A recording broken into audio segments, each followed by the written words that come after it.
ఏ సమయానికి వ్యూహం అనే సినిమాకి టైటిల్ పెట్టారో గానీ అప్పటి నుంచి పద్మ వ్యూహంలో చిక్కుకున్నట్టుగా కనిపిస్తోంది. సో ప్రస్తుతం ఈ సినిమా రిలీజ్ పై ఇంకా సస్పెన్స్ కొనసాగుతూనే ఉంది. వ్యూహం మూవీకి సెన్సార్ సర్టిఫికేట్ రద్దు చేయాలన్న పిటిషన్ పై నేడు మరోసారి వాదనలు వినబోతోంది తెలంగాణ హైకోర్టు. రికార్డులు పరిశీలించిన తర్వాత మాత్రమే కమిటీపై నిర్ణయం తీసుకోవాలని కూడా సెన్సార్ బోర్డు నిర్ణయం తీసుకుంది.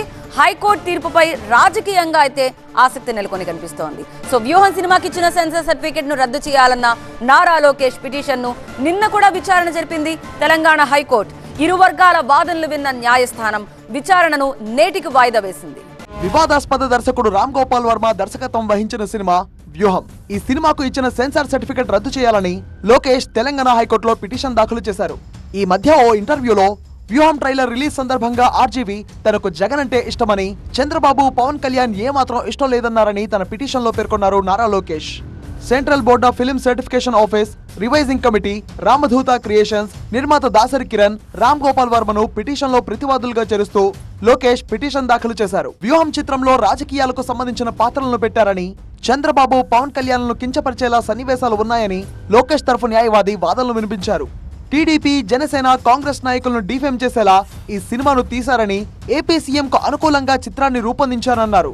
ఈ చిత్రానికి సెన్సార్ బోర్డు ఇచ్చిన సర్టిఫికెట్ ను రద్దు చేయాలని హైకోర్టును కోరారు Nara Lokesh. Contempt of the కోర్టుకు పాల్పడి చంద్రబాబుకు కిక్ బ్యాక్స్ వచ్చాయని చూపించారన్నారు. సోనియా, మన్మోహన్, రోసయ్య పాత్రలను నెగిటివ్ గా చూపించారని కోర్టు దృష్టికి తీసుకెళ్లారు. సెన్సార్ బోర్డుకు కూడా దీనిపై ఫిర్యాదు చేశామన్నారు నారా లోకేష్. నిబంధనలకు అనుగుణంగా అన్ని పరిశీలించాకే వ్యూహం సినిమాకు సర్టిఫికెట్ జారీ చేశామని వాదించారు సెన్సార్ బోర్డు తరఫు న్యాయవాది. సినిమాను ముందుగా 5 సభ్యులతో కూడిన ఎగ్జామింగ్ కమిటీ, ఆ తర్వాత చైర్మన్ పరిశీలించారన్నారు. అనంతరం రివైజింగ్ కమిటీలో ఉండే 9 మంది అభిప్రాయాలను వ్యక్తిగతంగా రికార్డ్ చేశాకే ఈ సినిమాకు సర్టిఫికెట్ జారీ చేశామని కోర్టుకు వాదనలు వినిపించారు.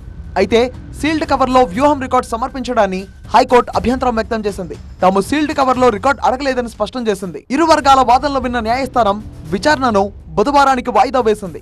అయితే హైకోర్టు ఎలాంటి ఆదేశాలు ఇస్తుందనేది ఇప్పుడు ఆసక్తికరంగా మారింది.